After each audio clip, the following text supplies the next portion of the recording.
شہر حیدرآباد میں تحفظ شریعت پر عہد لیا گیا۔ مسلم تحریک شعبان کے صدر مشتاق ملک نے بعد نماز جمعہ تحفظ شریعت پر عہد لیا اور فرزندان توحید بھی کثیر تعداد میں موجود تھے۔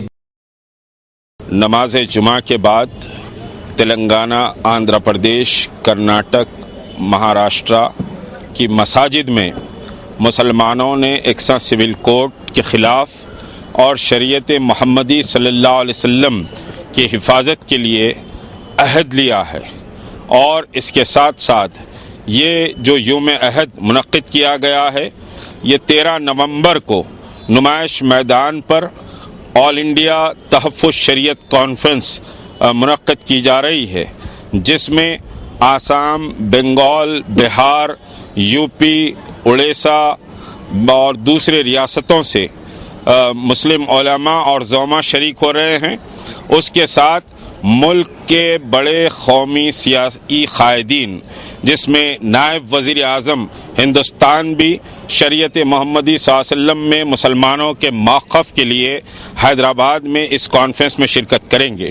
تو یہ کانفرنس ہندوستان میں یکساں سول کوڈ کے خلاف حالیہ عرصے میں اٹھنے والے فتنے کے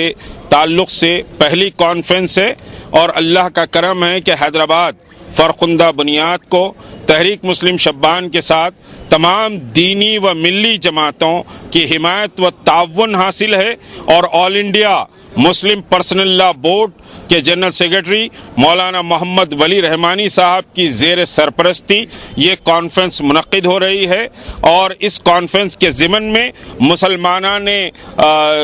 ہند نے اور بالخصوص یہ 4 ریاستوں کے مسلمانوں نے آج شریعت کے تحفظ کے لیے عہد لیا ہے۔ بلا شبہ جو مرکزی حکومت کی کوششیں ہیں کہ شریعت میں تبدیلی کے لیے یکساں سول کوڈ لایا جائے، اور لا کمیشن کے ذریعے جو کوسچنیر آیا ہے، پھر وہ کوسچنیر کو ریاستوں کے چیف منسٹر اور ریاستوں کے چیف منسٹر کے ساتھ تمام پولیٹیکل پارٹیز کو وہ کوسچنیر بھیجایا گیا ہے۔ یہ یکساں سول کوڈ کے نافذ کرنے کے سمت میں پہلا قدم مرکزی حکومت کا ہے، لیکن مسلمانان ہند یہ واضح کر دیے ہیں کہ یکساں سول کوڈ کا مسئلہ